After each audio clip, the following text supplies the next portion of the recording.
ke depan.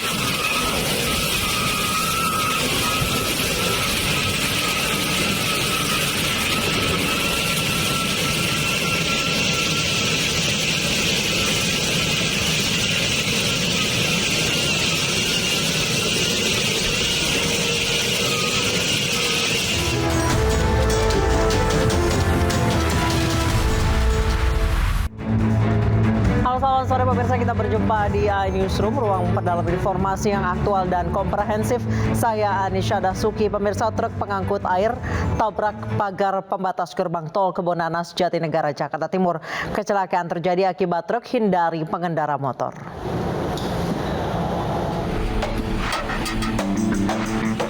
Truk tangki air ini terguling usai menabrak pagar pembatas gerbang tol Kebonanas, Jatinegara, Jakarta Timur, Senin siang. Kerasnya benturan membuat truk rusak pada bagian kabin pengemudi, sementara pagar pembatas rusak parah. Petugas dari kepolisian dari unit laka Jakarta Timur yang tiba di lokasi langsung mengevakuasi badan truk yang terguling. Butuh waktu sekitar 1 jam untuk mengevakuasi truk. Menurut pengemudi truk, dia menghindari sepeda motor yang menyalip hingga akhirnya menabrak pagar pembatas jalan tol dan terbalik. Tadi kan saya dari motor, terus sedikit ngelamun gitu ya kan, saya puasa. Saya bingung mau banting kemana gitu. Ya dari barang motor saya tabrak orang, urusannya kan dari bermuit.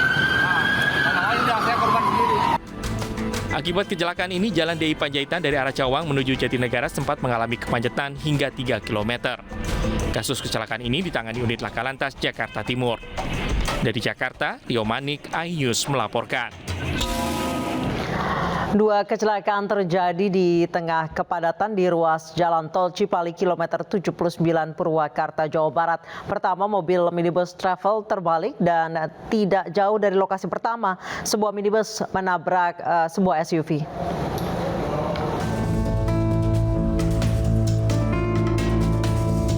Padatnya arus lalu lintas di jalan tol seperti di tol Cipali daerah Cempaka, Purwakarta menuntut pengendara berkonsentrasi tinggi. Pagi tadi ada 2 kejadian kecelakaan yang terjadi bersamaan. Akibat supir mengantuk, minibus travel terbalik di KM 79. 2 penumpang travel mengalami luka pasca kejadian. Sementara itu tak lama usai kejadian, di KM yang sama mobil Avanza yang hilang kendali menabrak bagian belakang mobil Fortuner. Remblong. Bapak tadi udah jarak jauh sebenarnya, saya udah ngerem, cuma lupa kok saya gini-gini saya mainin udah nggak main gitu, saya balik ke kiri udah nggak keburu. Itu tadi yang luka siapa Pak? Luka anak saya. Luka apa sih Pak? Bengkak kakinya. Akibat 2 peristiwa ini, arus lalu lintas sempat mengalami kepadatan. Dari Purwakarta, Jawa Barat, Irwan, iNews melaporkan. Seorang pemotor nekat masuk ke jalan tol Depok Antasari, sempat terjadi kejar-kejaran antara pemotor dengan petugas patroli saat akan memberhentikan aksi nekat tersebut.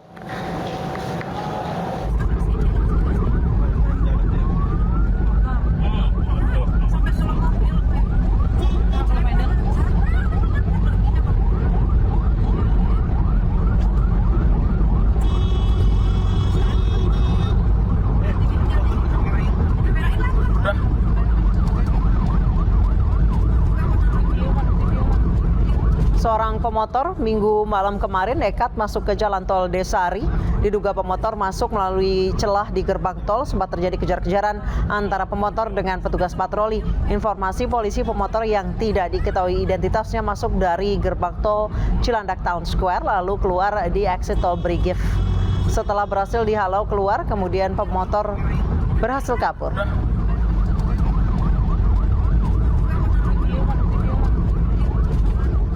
Pemirsa, polisi tangkap pemain sinetron Hud Al-Idrus alias Hud Filbert dalam kasus penyalahgunaan narkoba jenis ekstasi. Tidak hanya Hud Filbert, polisi turut mengamankan 6 orang lainnya dan sita barang bukti 1/4 butir pil ekstasi serta cangklong berisi residu sabu seberat 0,17 gram.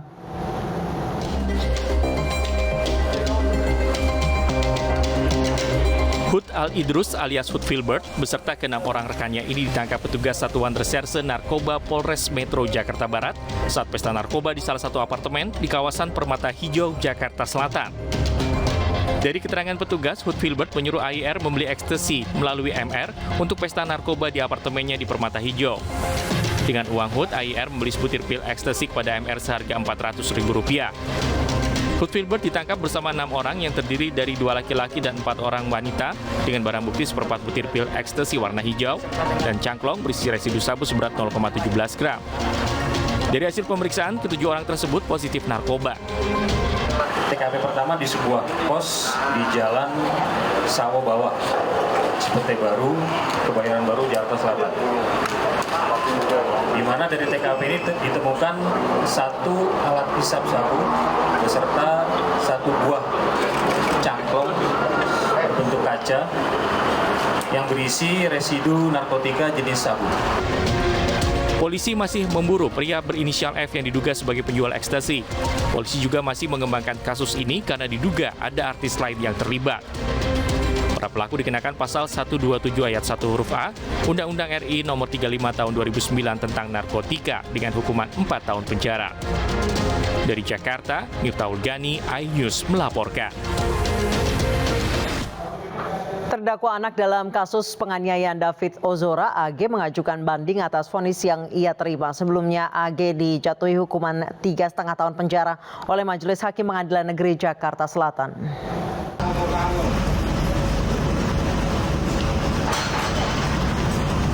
Terdakwa anak AG mengajukan banding atas vonis 3 tahun 6 bulan yang diterimanya terkait penganiayaan terhadap David Ozora. Permohonan upaya hukum banding ini diajukan melalui kuasa hukum AG pada hari ini, Senin 17 April 2023. Jaksa penuntut umum juga mengajukan banding atas vonis tersebut.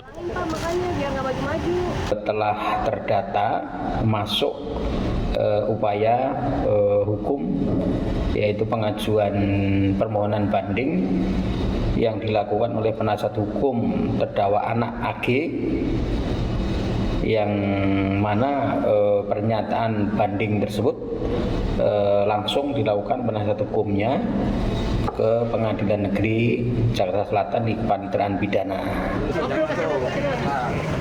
Sebelumnya terdakwa anak AG divonis hukuman 3,5 tahun penjara dalam kasus penganiayaan David Ozora. Hakim menyatakan AG terbukti secara sah bersalah dan terlibat dalam penganiayaan yang dilakukan Mario Dandi kepada David. AG akan menjalani masa tahanan di Lembaga Pembinaan Khusus Anak atau LPKA.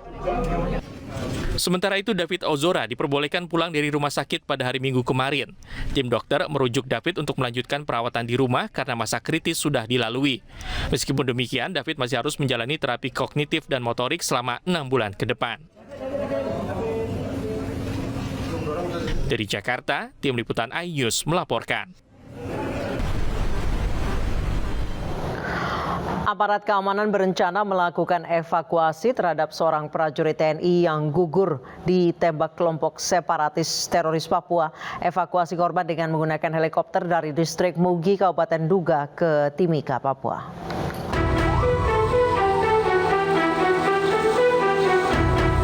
Panglima TNI Laksamana Yudo Margono dan rombongan tiba di Bandara Moses Kilangin sekitar pukul 14.50 waktu Indonesia Timur. Panglima dan rombongan langsung menuju ke pangkalan TNI AU Yohanis Kapiau. Laksamana Yudo Margono ke Timika, Papua pasca kontak tembak antara TNI dan kelompok separatis teroris di wilayah Mugimam, Kabupaten Duga, Papua Pegunungan Sabtu lalu. Dalam peristiwa itu, satu prajurit Kostrad Pratu Miftahul Arifin gugur. Sementara itu, suasana duka menyelimuti rumah almarhum prajurit 1 Miftahul Arifin di Dusun Kerajaan Desa Nanggungan, Pacitan, Jawa Timur. Korban merupakan putra pertama dari 2 bersaudara pasangan Agus Santoso dengan Parmini. Almarhum juga meninggalkan seorang istri bernama Wahidia Nur Aziza, guru SD honorer, dan seorang anak yang masih berusia 2 tahun bernama Hala Mahdia Arifin. Kini keluarga menanti kedatangan jenazah almarhum yang masih dalam proses evakuasi. Untuk saat ini kabar terbaru yang saya terima sudah ditemukan titik lokasi jenazah, namun masih selalu diusahakan supaya dapat dievakuasi. Terakhir komunikasi kapan Mbak dengan almarhum? Terakhir komunikasi itu tanggal 4, tanggal 5. Kontak tembak terjadi pada Sabtu 15 April 2023, berlangsung sejak sore hingga malam hari. Akibat peristiwa itu, 1 anggota TNI gugur. Kontak tembak terjadi saat aparat menyisir kawasan Duga, Papua untuk mencari pilot Susi Air. Adapun kondisi prajurit yang lainnya saat ini masih ada di beberapa lokasi. Kami kesulitan untuk menghubungi karena kondisi cuaca yang tidak menentu. Untuk itu Panglima TNI secara terus-menerus memerintahkan untuk melakukan pencarian dan bantuan tempur. Hingga kini aparat gabungan TNI Polri terus berusaha mengevakuasi korban. Tim Liputan iNews melaporkan. Dan pemirsa, saat ini kami sudah terhubung dengan ibunda dari Pratu Miftahul Arifin, prajurit yang gugur saat bentrok dengan kelompok separatis teroris Papua, Ibu Parmini. Assalamualaikum Ibu, selamat sore. Selamat sore. Ibu, sebelumnya kami mengucapkan dari tim iNews mengucapkan turut berduka cita atas gugurnya putra Ibu saat sedang bertugas di Papua. Ya. Ibu, maaf sekali Ibu, punten. Boleh diceritakan Ibu bagaimana saat Ibu menerima informasi terkait kondisi terakhir putra Ibu? Kondisi berita. Bagaimana Bu? Ya suka kaget. Ibu Parmini, kapan terakhir kontak dengan putra Ibu? Tanggal 3 April. Tanggal 3 April. Ibu sudah tahu memang putra Ibu bertugas di Papua di lokasi yang memang berkonflik? Sudah 2 kali. Ibu mendengar informasi dari siapa Ibu Parmini? Dari anak saya yang di Bandar. Ibu Parmini, Ibu adalah ibunda dari seorang prajurit, seorang abdi negara. Ibu, kami mengerti Ibu sebagai seorang ibu pasti tidak akan pernah siap jika putranya atau anaknya harus gugur dalam tugas. Ketika mendengar informasi mengenai anak Ibu yang gugur saat bertugas, dari satuan langsung Ibu sudah memberitakan ke Ibu, sudah menginformasikan?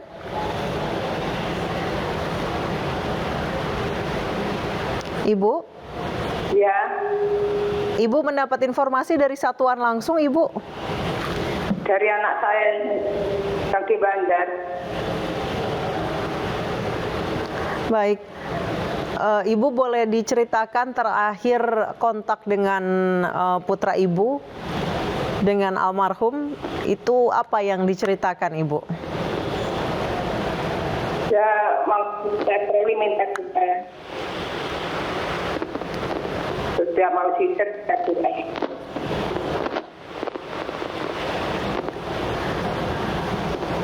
Ibu, kami mendengar bahwa putra Ibu habis ulang tahun ya Ibu ya? Iya. Tanggal berapa Ibu? 31 Maret. Ketika itu bertemu Ibu atau telepon-teleponan atau video call? Ya waktu itu kan sudah tidak bisa. Oh, sudah susah sinyal ya Bu ya? Iya. Terakhir 3 April Ibu kontak dengan putra Ibu itu hanya telepon, tidak video call ya? Video call. Video call. Cerita apa aja putra Ibu? Sudah dapat kaki saya yang sakit. Gimana Ibu? Mohon maaf, saya tidak bisa mendengar dengan jelas. Sudah bawakan obat saya mau dibawa pulang, kemarin sudah bilang gitu. Kemudian cerita apa lagi Ibu kalau kami boleh tahu? Ya tanya kesehatan saya. Kesehatan mayatnya. Ibu kondisi kesehatannya saat ini seperti apa Ibu? Kakinya itu ada mulut sama sarafnya itu lemah. Baik, Ibu biasanya bertemu putra Ibu 1 tahun berapa kali Ibu? Ya, kadang kalau tugas negara ya 1 tahun nggak ketemu. Kadang sering nggak ketemu. Putra Ibu menjanjikan pulang pada saat Lebaran Ibu? Iya, waktu kemarin pulang cuma 2 hari sampai 1 hari jumlahnya istri sama anaknya dari di rumah. Baik, Ibu Parmini, menjadi ibu seorang prajurit pasti sudah siap tidak siap harus bisa menerima informasi seperti ini. Ketika Ibu mendengar putra Ibu ditugaskan di wilayah yang memang cukup rawan, Ibu bagaimana responnya? Responnya ya bagaimana dikatakan negara, mengabdi negara. Baik, Ibu, saat ini Panglima TNI sedang ke sana, Ibu, untuk membantu evakuasi putra Ibu. Apa harapan Ibu? Dan mudah-mudahan dapat dievakuasi masih dengan kapasitas. Baik, terima kasih banyak Ibu Parmini. Sekali lagi kami mengucapkan rasa duka cita atas gugurnya putra Ibu saat bertugas, Ibu. Terima kasih Ibu Parmini, sehat-sehat selalu. Pemirsa, 2.700 personel gabungan hadir dalam gelar pasukan operasi Ketupat 2023 di lapangan Monas, Jakarta. Kami akan hadirkan informasi terkait arus mudik usai jeda berikut, tetap di iNewsroom.